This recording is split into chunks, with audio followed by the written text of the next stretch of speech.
పేరు ప్రొఫెసర్ సింహాద్రి. గత more than ఎ year, సంవత్సరానికి కాలంగా people's committee and caste census చుట్టూ పెద్ద ఎత్తున మేము క్యాంపెయిన్ చేయడం జరిగింది. ముఖ్యమంత్రి దగ్గరికి పోవడం, మంత్రుల దగ్గరికి పోవడం, అధికారుల దగ్గరికి పోవడం, ప్రెస్ బ్రీఫింగ్ చేయడం, ప్రెస్ కాన్ఫరెన్సెస్ పెట్టడం ఇవన్నీ కార్యక్రమాలు చేయడం జరిగింది. అందులో మేము సంఘాల మధ్య ఉన్న ఒక కన్ఫ్యూజన్ను మేము రెక్టిఫై చేయగలిగినాం. మేము కాస్ట్ సెన్సస్ కావాలనే డిమాండ్ తోటి పీపుల్స్ కమిటీ ముందుకొచ్చింది. కొన్ని బీసీ సంఘాలు బీసీ సెన్సస్ పేరు మీద ఆ రోజు మాట్లాడుతున్న స్థితి, చివరికి వాళ్ళు కాస్ట్ సెన్సస్లో ఉన్న మెరిట్ని అర్థం చేసుకున్నారు. కాబట్టి కాస్ట్ సెన్సస్ అనే ఒక కామన్ ఎజెండా రాష్ట్రం లోపల వచ్చింది. ప్రభుత్వం కూడా బీసీ సెన్సస్ వైపు ఆలోచిస్తున్న క్రమం లోపల ఇది బీసీ సెన్సస్ కాదు, కాస్ట్ సెన్సస్ అని చెప్పడం జరిగింది. చివరకు సామాజిక న్యాయంలో భాగంగా కాస్ట్ సెన్సస్ను ప్రభుత్వం ఇనిషియేట్ చేసింది. దీనికి ప్రధానంగా జాతీయ స్థాయిలో ఉన్న కాంగ్రెస్ నాయకత్వం రాజ్యాంగ లక్ష్యాల్లో భాగంగా రాష్ట్రం లోపల సామాజిక న్యాయాన్ని అందించాలనే ఉద్దేశంతో వారి ప్రభుత్వం తెలంగాణలో ఉంది కాబట్టి ప్రత్యేకంగా ఇక్కడ సామాజిక న్యాయ సాధనలో భాగంగా ఒక ఐడియల్ మోడల్ని, జాతీయ స్థాయిలోనే ఒక తెలంగాణ మోడల్ని ప్రజెంట్ చేస్తున్నామని చెప్పి జాతీయ స్థాయిలో వాళ్ళు ప్రచారం చేయడం జరిగింది. దాంట్లో భాగంగా మేము ప్రభుత్వానికి చెప్తూ వచ్చినాం, మీరు కాస్ట్ సెన్సస్ ఇనిషియేట్ చేయబోతున్నారు, మీరు అడెక్వేట్ ప్రిపరేషన్ లేదు మీ దగ్గర అని చెప్పడం జరిగింది. ముఖ్యమంత్రి మాట్లాడాడు కాస్ట్ సెన్సస్ మీద, మంత్రివర్గం మాట్లాడదు, ఎమ్మెల్యేలు మాట్లాడరు, పార్టీలు మాట్లాడరు, ఎవరు మాట్లాడరు. కానీ ఆపోజిషన్లో ఉన్న బీజేపీ, బీఆర్ఎస్ మాత్రం ఆ రోజు పెద్ద కన్ఫ్యూజన్ క్రియేట్ చేసి పెట్టింది. కాస్ట్ సెన్సస్ ద్వారా మీ మెడలో ఉన్న మంగళసూత్రాన్ని ఎత్తుకపోతారని జాతీయ స్థాయిలో ఒక నాయకుడు మాట్లాడడం, కార్లు ఎత్తుకపోతారని మాట్లాడడం, ఒక వ్యతిరేక వాతావరణాన్ని దేశంలో, రాష్ట్రంలో కల్పించడంతో రాష్ట్రం లోపల కూడా సామాజిక వర్గాలు రెండు వర్గాలుగా చీలిన స్థితి ఏర్పడ్డది. ఎదిగిన సామాజిక వర్గాలు ఈ సెన్సస్ను వాళ్ళు సహకరించలేదు. దాన్ని రెక్టిఫై చేయాల్సిన బాధ్యత ప్రభుత్వం మీద ఉండే, ముఖ్యమంత్రి మీద ఉండే. కానీ వాళ్ళు ఏనాడు పట్టించుకోలేదు. అక్కడక్కడ చిన్న స్టేట్మెంట్లతోటి వాళ్ళు సరిపుచ్చుకున్నారు, కానీ మీడియాకు వెళ్ళలేదు, క్యాంపెయిన్ చేయలేదు, రాష్ట్రాన్ని తయారు చేయలేదు. ఈ సామాజిక న్యాయం వైపు పోవాల్సిన కాస్ట్ సెన్సస్ను అక్కడనే దెబ్బతీయడం బిగిన్ అయిందని చెప్పి మేము ఫీల్ అవుతున్నాం.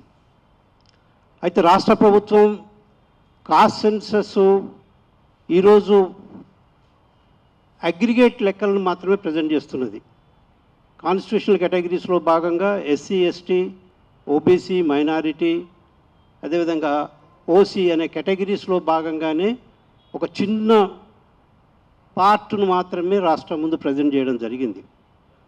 చాలా డీటెయిల్డ్ ఎక్సర్సైజ్ జరిగింది అక్కడ. యాక్చువల్గా 56 questions, socio economic dimensions, political dimensions, education, health dimensions, housing dimensions, చాలా డైమెన్షన్స్తో కూడిన ఒక క్వశ్చనేర్ను మా వైపు నుండి ప్రభుత్వానికి ఇవ్వడం, అది మోరాలెస్ దాని ప్రభుత్వం దాన్నే ఎంప్లాయ్ చేయడంతో వాళ్ళు డేటా కలెక్షన్ లోపలికి వెళ్ళింది మనకు బాగా స్పష్టంగా తెలుసు.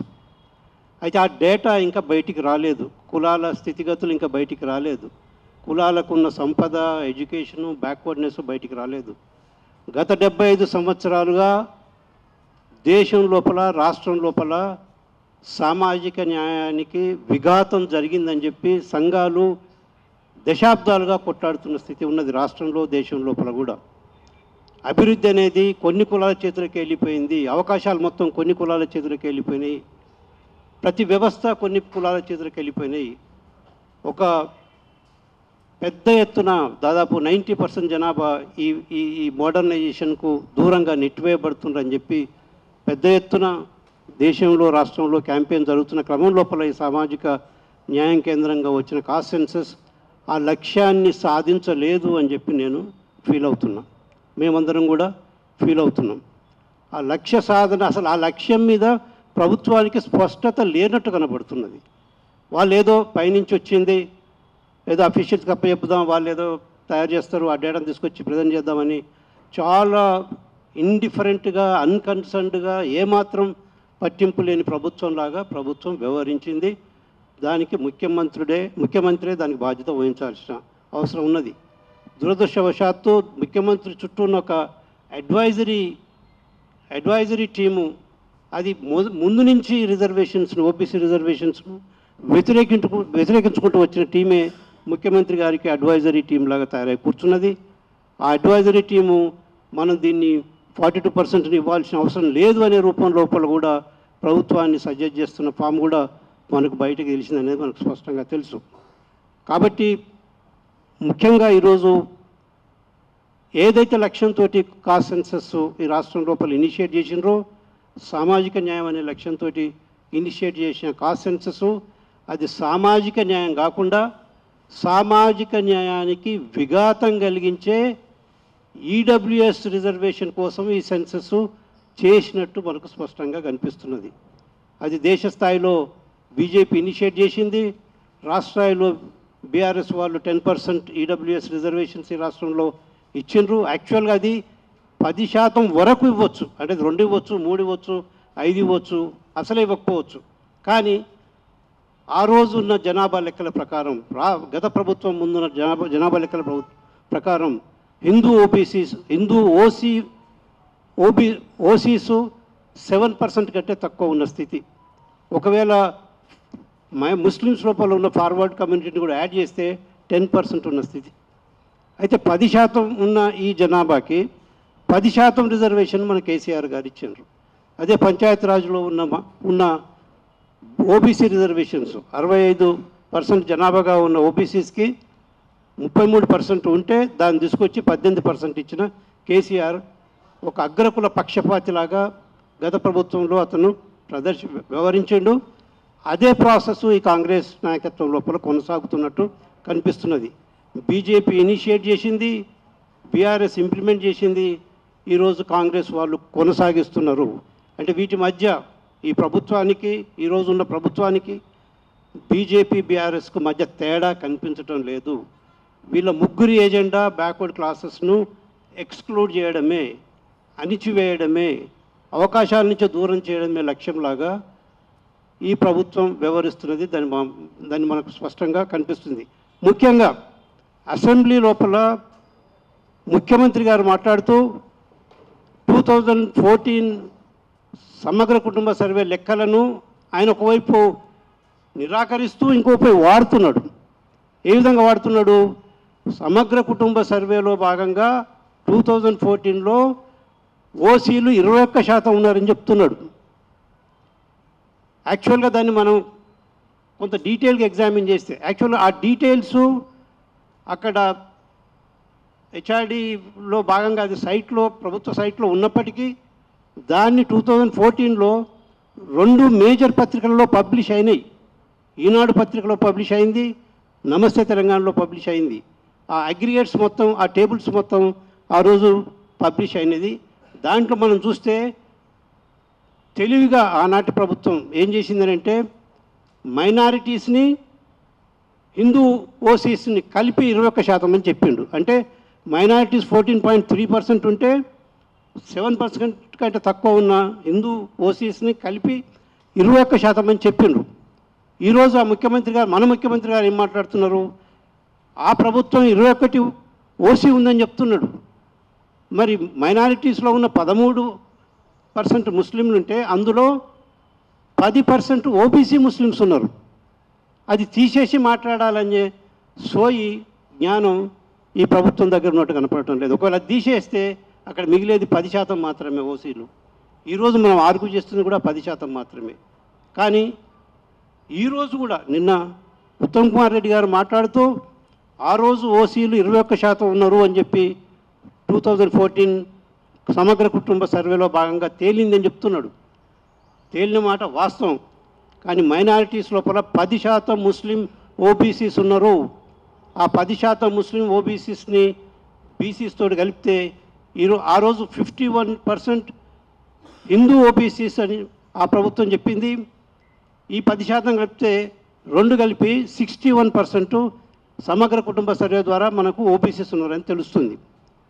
ఆ 61%గా ఉన్న ఫిగర్స్ని ఈ ప్రభుత్వం ఏం చెప్తుంది, హిందూ ఓబీసీస్ 51% కాదు, వీళ్ళు 46% అని చెప్తున్నది. అదేవిధంగా ఎస్సీస్ లోపల కూడా దాదాపు 2 లక్షల మందిని తక్కువ చేసి చూపెడుతున్నది. ముస్లిమ్స్ లోపల కూడా 150,000 మందిని తక్కువ చేసి చూపెడుతున్నది. ఓసీస్ దగ్గరికి వచ్చినప్పుడు మాత్రం దాదాపు 16 లక్షల మందిని ఎక్కువ చేసి చూపెడుతున్నది. ఓబీసీస్ 22 లక్షలు తక్కువ చూపిస్తున్నది, ఎస్సీస్ని తక్కువ చూపిస్తున్నది, ముస్లింలను తక్కువ చూపిస్తున్నది. ఓసీస్ దగ్గరకు వచ్చేసరికి 16 లక్షలు ఎక్కువ చూపిస్తున్నది. ఇది ఏ విధంగా న్యాయమైనది? పెరిగితే అన్ని సెగ్మెంట్స్లో పెరగాలి, తగ్గితే అన్ని సెగ్మెంట్స్లో తగ్గాలి. లిటిల్ వేరియేషన్స్తో తగ్గొచ్చు, లిటిల్ వేరియేషన్స్తో పెరగచ్చు. కానీ వాళ్ళు చాలా దుర్మార్గంగా ఆ డేటాను ఓసీ రిజర్వేషన్స్ను, ఈడబ్ల్యూఎస్ రిజర్వేషన్స్ను జస్టిఫై చేసుకోవడానికి ప్రభుత్వం ప్రయత్నం చేస్తున్నట్టు మనకు స్పష్టంగా కనిపిస్తున్నది. సెలెక్టివ్గా డేటాను ఈడబ్ల్యూఎస్ జస్టిఫికేషన్ గురించి వాడుకుంటుంది. ఓబీసీస్ దగ్గరికి వచ్చినప్పుడు ఆ ప్రభుత్వ డేటాను రిజెక్ట్ చేస్తుంది. మనం స్పష్టంగా గమనించాలి, ఈ ప్రభుత్వం సామాజిక న్యాయం కోసం నిలబడలేదు. ఈ ప్రభుత్వం సామాజిక న్యాయ ముసుగులో ఈడబ్ల్యూఎస్కు మొత్తం అవకాశాలను అందజేయాలనే దాంట్లో భాగంగా ఈ రాష్ట్ర ప్రభుత్వం వ్యవహరిస్తున్నది. మరి ఇది కాంగ్రెస్ మ్యాండేట్లో భాగంగా ఉన్న రాష్ట్ర ప్రభుత్వం, కానీ కులం మ్యాండేట్లో భాగంగా ఉన్న వ్యక్తులు ఆ కుల తత్వ స్పృహలో భాగంగా దాన్ని జస్టిఫై చేసుకోవడానికి ప్రయత్నం చేస్తున్నారు. కాబట్టి ప్రభుత్వం ఇంత పెద్ద పొరపాటును వాళ్ళు రెక్టిఫై చేసుకోవాల్సిన బాధ్యత ఉన్నది. 51%గా ఉన్న ఓబీసీలు అది దాన్ని రెక్టిఫై చేసుకుంటూ ఓబీసీస్, హిందూ ఓబీసీస్, ముస్లిం ఓబీసీస్ కలిపి అది 62 నుంచి 65% మధ్య ఉండే అవకాశం ఉన్నది. అది రీఎగ్జామిన్ చేయాల్సిన బాధ్యత ఉన్నది. ప్రభుత్వం కుల స్పృహలో భాగంగా, కులతత్వ స్పృహలో భాగంగా, ఒకే ఒక ఎదిగిన కుల స్పృహలో భాగంగా వ్యవహరించడం బంద్ పెట్టాలి. ఇది ప్రజాస్వామ్య వ్యవస్థ, దీంట్లో అన్ని కులాలకు అవకాశాలు కల్పించాల్సిన బాధ్యత ప్రభుత్వానికి ఉన్నది. ఆ లక్ష్యంలో భాగంగానే ప్రజాస్వామ్యాన్ని బలోపేతం చేయాలనే దాంట్లో భాగంగానే ఈ కుల గణన తీసుకోవడం జరిగింది. ఈ కుల గణన ఆ లక్ష్యాలను పక్కకు పెట్టి అది ఈడబ్ల్యూఎస్ వాళ్ళను జస్టిఫై చేయడానికి ఈ నాయకత్వం, ముఖ్యమంత్రి కానీ మంత్రివర్గం కానీ ప్రయత్నిస్తుంటే కనపడుతుంది. ఇది చాలా తప్పు స్ట్రాటజీ. దీన్ని మీరు మానుకోవాలి. ఇది మీ మీ మీ మీ ఓబీసీ వ్యతిరేకతని స్పష్టంగా రాష్ట్రం ముందు ప్రదర్శిస్తున్నది. దీన్ని మేము డెఫినెట్గా ఇక్కడి నుంచి వీలైనంత మేరకు ప్రజల మధ్యకు తీసుకుపోవడానికి ప్రయత్నం చేస్తాం. Thank you.